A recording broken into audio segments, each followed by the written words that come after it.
Hello everyone. Good morning to everyone. So it's a kind of technical difficulties in bringing video presentation right from my side to uh, your auspicious event today. So I'm Ferdin.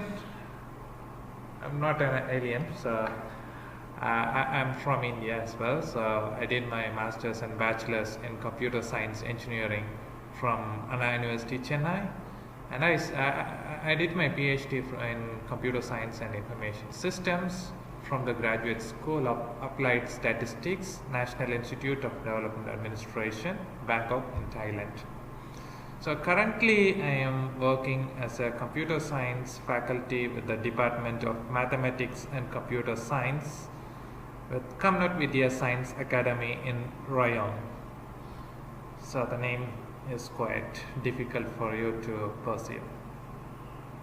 So this is myself and my campus, and the map shows like 2 hours and 12 minutes from the Bangkok Suvarnabhumi airport to my campus. So about the place where I work, it is a campus where the pre-university diplomas are given, like courses related to pre-university diploma are given for gifted students in Thailand. And this school was inaugurated by the Crown Princess of Thailand, Her Royal Highness Mahachakri Sirindon, and you can see in the first picture over here. And then this is our workforce and our gifted students, and you can see myself somewhere within this group. And this is a lush green campus where I am gifted to work with for the past 2 years.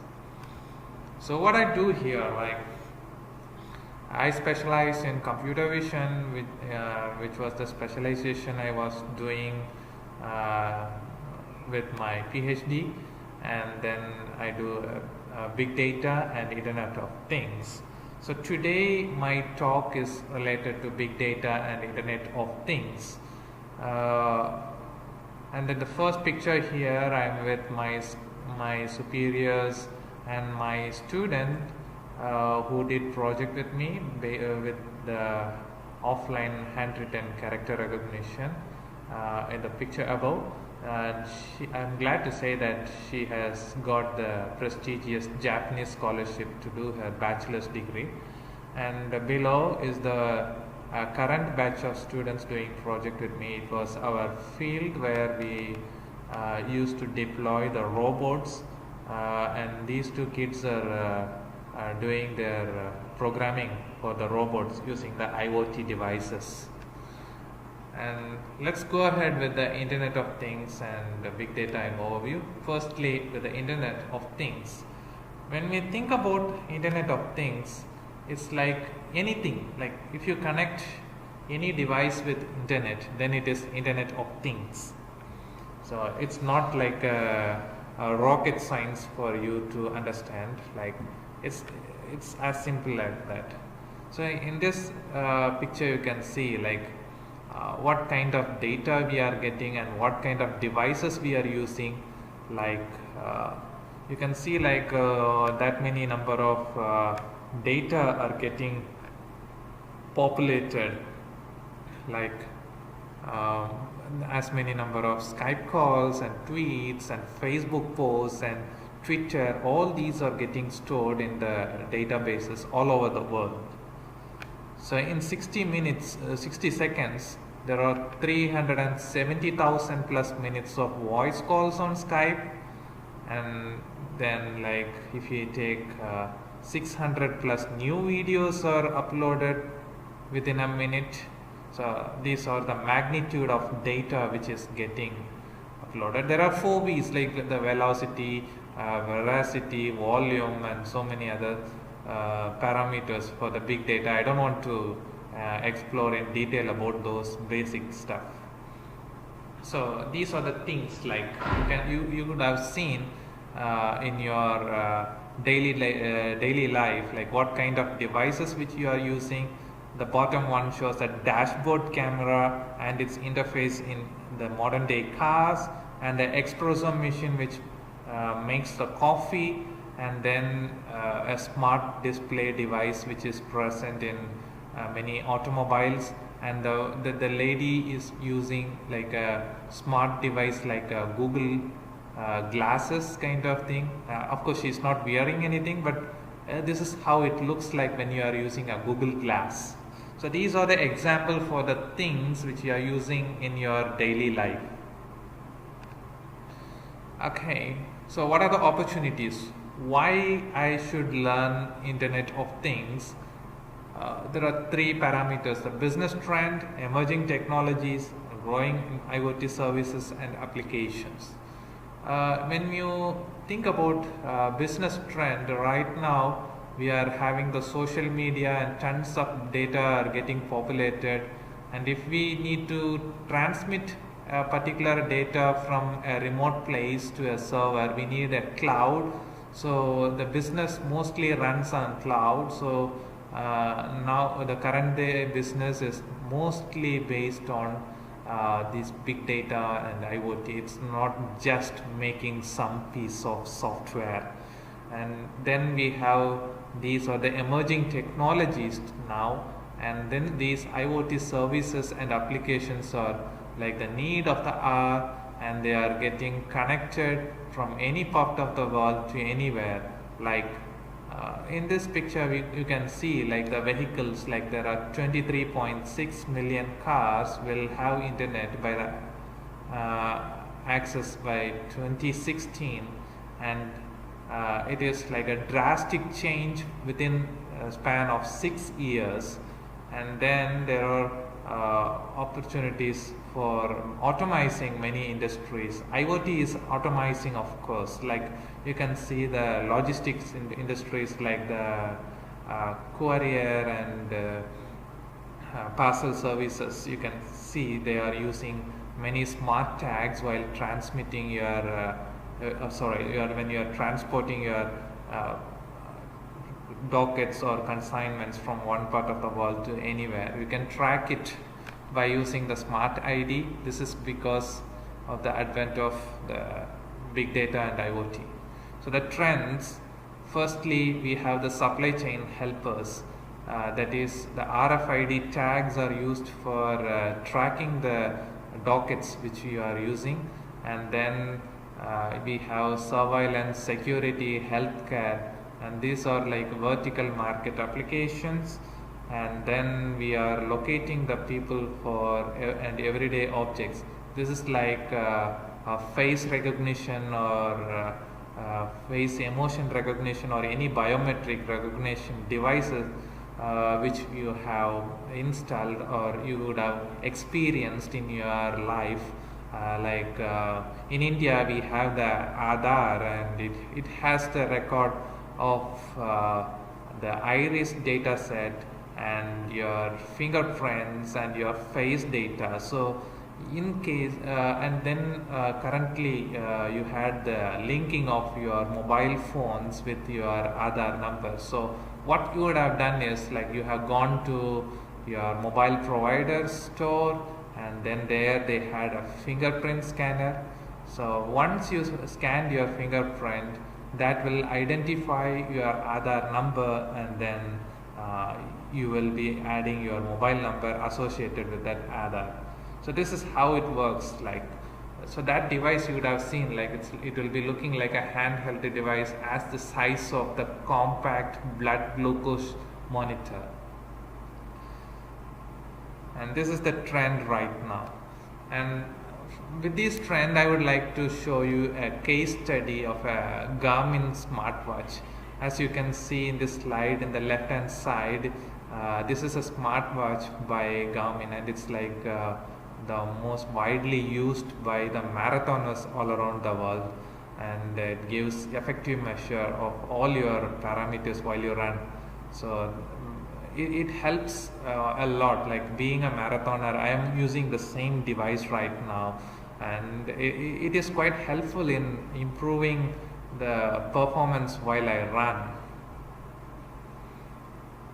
and then it is giving the insights like if I run today or any day, it will record my location, and then the pace and the heart rate and the cadence, and then like zone of my heartbeat and all other details related to my run. In the first picture you can see like I have run like couple of days before, and like I took like 1 hour 23 minutes and 14 seconds for a distance of 11.46 kilometers, and it has found that I have burned this much of calories, and then it will record the pace, that is what is the speed recorded, what is the pace per kilometer which I am using. Like the best kilometer came in the 5 minutes 6 seconds, and the average one I have gone like 7.16 minutes. So it also recorded the heart rate. This is because the smartwatch is connected to a heart rate sensor, and it keeps tracking the heartbeat once you have worn it on your arms. So it's quite efficient in calculating the heartbeat like the professional ones. And then it is showing like the heart rate zones. It is quite important because when you are running for a longer distance, your heart rate has to be monitored, and when you are in the dangerous zone, the device has to give you some information that you have to slow down, or you have to increase your heart rate to be in the safer side, something like that. So these are the different insights you can get from using the Garmin watches. So in the business trend, we are making the devices compact. When you see a clinical heart rate monitor, it will look like a bigger gadget, and it has to be utilized in a place where the patient has to be stationary, and you cannot move much distance, and you cannot do a marathon with those kind of devices. So by using these nano level chips and internet on these nano level things, you are making the devices compact, and your internet is enabled in the data acquisition, so it can record the data from a remote location, and it can transport it to a server, that is a cloud, and thereby your life gets smarter. So the growth of internet connected devices by 2020. So this graph shows the population and the internet connected devices in billions, and you can see like in 2003 when the 2G mobile networks, or the popular ones, like getting the internet on your mobiles was like a fancy thing. Like if you got a mobile phone with some internet connectivity, then you are seen as a hero in your community. I think that have been happened. And then in 2007 there were more internet connected devices than the people, and then in 2010 it keeps increasing, and in 2020 it is going to be like the population is 7.6 billion for the entire world, and the internet connected devices will be like 50 billion. So it's like per person it will be nearly 10 devices connected with the internet. So you can imagine how the life is going to be internet oriented with your things. Now the big data. So till now I was mentioning about what the internet things means, and then the big data need in internet of things, and then here are some statistics from the country where I live and the global scenario. The population of Thailand is like 69.11 million, and it has 57 million internet users.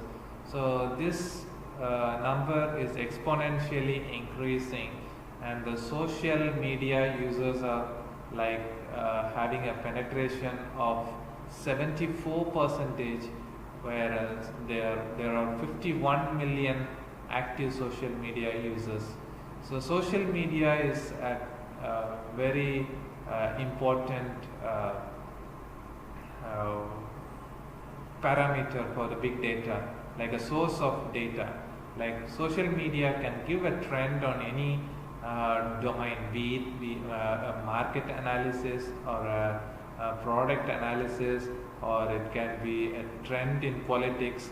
By analyzing the social media, there are history in the recent past that the social media analysis have affected the politics and many other products as well.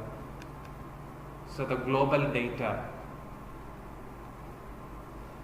So right from 2011 to 2016, there are so much of data per month. That is, in 2016, it is like laptops and smartphones having more, and machine-to-machine devices are getting higher. Like it is getting exponentially increased.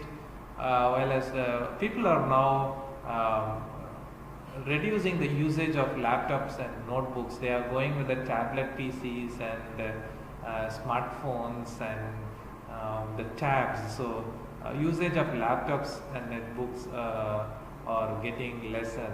This is because people are finding the iPads and the other tabs as equivalent to the utilization of laptops, and finding those devices weightless when compared to the laptops. So that's the reason why the laptops and netbooks are getting reduced in its proportion, and other devices are getting increased in utilization. So in the device usage, we have mobile phones, smartphones, and the tablet computers. So you can see, like when we have a mobile, we have connected to the internet, that is using a smartphone. We have the YouTube app. So most of the people nowadays are using YouTube to get entertained. They are not going to the TV channels anymore. So they are just using some smart TV which connects YouTube devices through the Wi-Fi to those TV, and then they just stream their favorite video. So it's their choice, like what kind of video and what time they want to watch. It's up to them. Like most of the movies and their songs and any other entertainment stuff, or even some of the live streaming of some television channels are available in YouTube. So definitely people are moving towards YouTube because it is having lesser advertisements when compared to the commercial television. So okay, if you want to combine data science, that is in big data and Internet of Things, there are few gadgets available. You have the Arduino Uno and or even the Arduino Nano. Like the blue one given here is Arduino Uno, and the small one at the bottom is the Arduino Nano. And then on the right you have Raspberry Pi. So Arduino Uno or Nano is a microcontrollers, whereas Raspberry Pi is a microprocessor based. It's like a mini computer. It's like it will be on smaller to the scale of equivalent to your institution ID cards. So Arduino is also small, but the thing is you cannot dynamically change. You cannot use it as a computer. So, but in the case of Raspberry Pi, it can be used as a mini computer. Arduino Uno or Arduino Nano, it has a memory space which can be used to store the code which has to be executed when it is activated. and then in Raspberry Pi we have a quad-core processor and a RAM, and it can connect to any display boards, or it can have a HDMI display, and it has 4 USB ports and an Ethernet cable, and it has the GPIO pins, that is a general purpose input and output pins. They are used to send or receive the binary signals. So when you work with these kind of devices, it is mandatory that you should have a strong foundation of programming skills, as well as you should have knowledge with the electronic connectivity. I mean the basic electronics and the signals processing. So here it shows like an interface between an Arduino Uno and the Raspberry Pi. So this Raspberry Pi will be having a software called the Arduino Studio, which transmits the code into the microcontroller in Arduino. So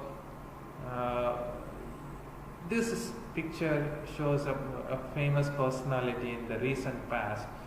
He is Rifat Shahrukh, who designed the lightest satellite in the world, and his satellite is now in the space. It was launched by NASA. He actually did this satellite for a competition by NASA. So that satellite was to study the performance of 3D printed materials for the body of a satellite in space.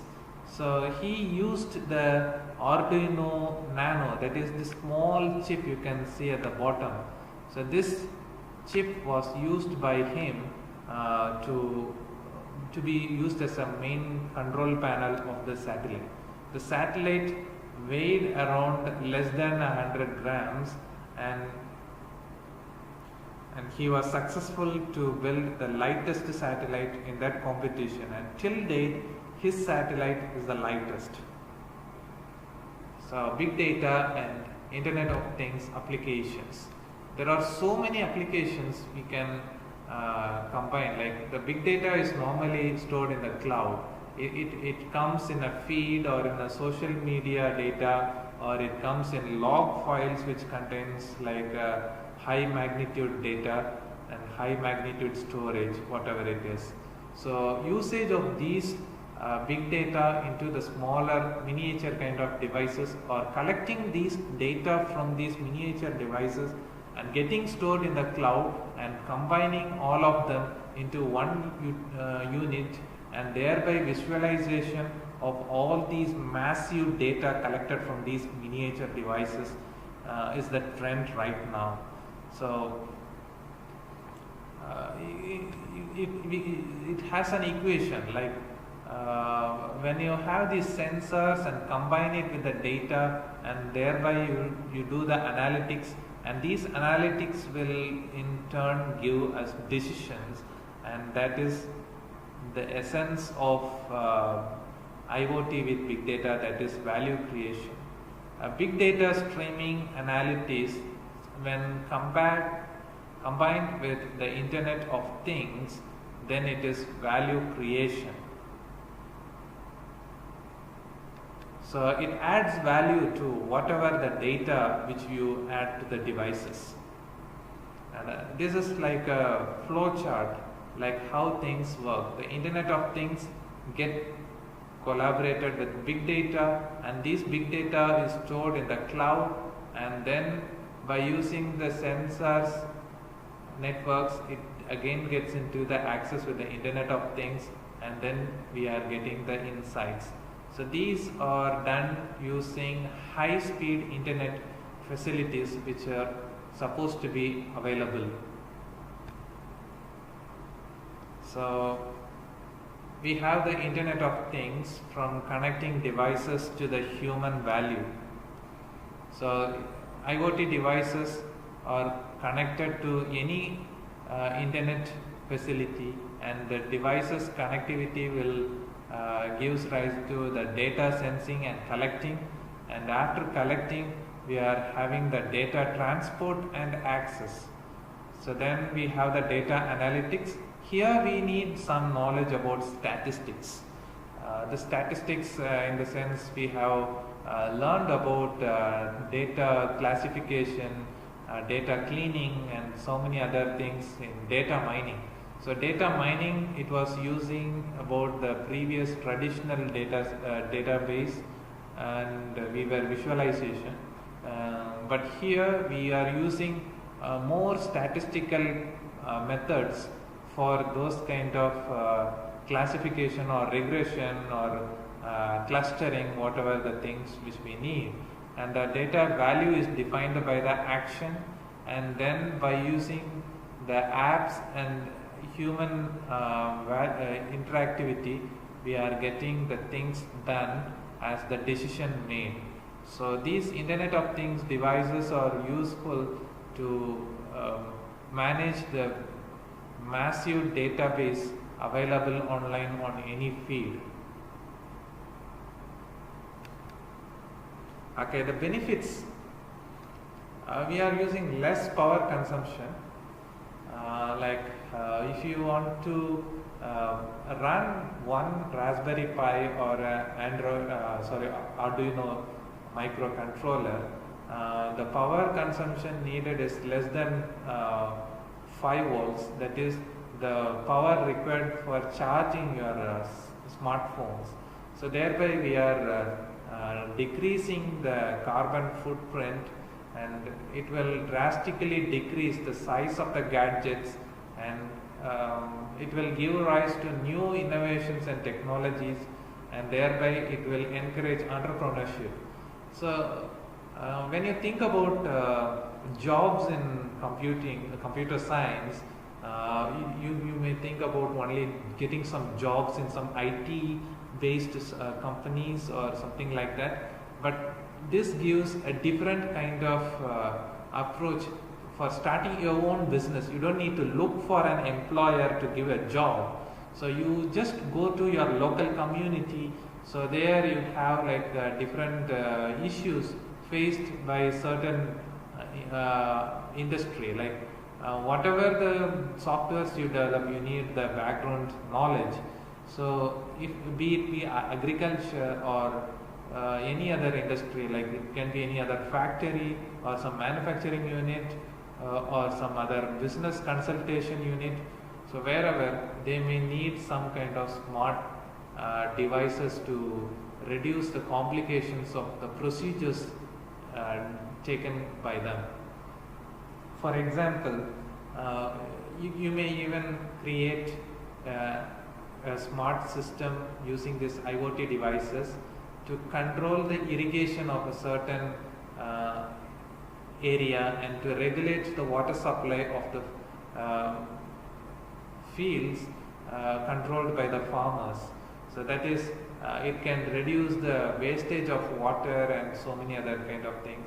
So this is like a sample. Likewise, you can create your own business model and create gadgets by using this Internet of Things devices, and thereby you can start your own business and generate revenue from that. Meanwhile, you are decreasing the work complications of the those industries, and thereby they are also benefiting. It's like a win-win situation. Like you are benefiting, you are generating revenue, as well as the society gets benefited. That I think that's the main essence of being a successful engineer.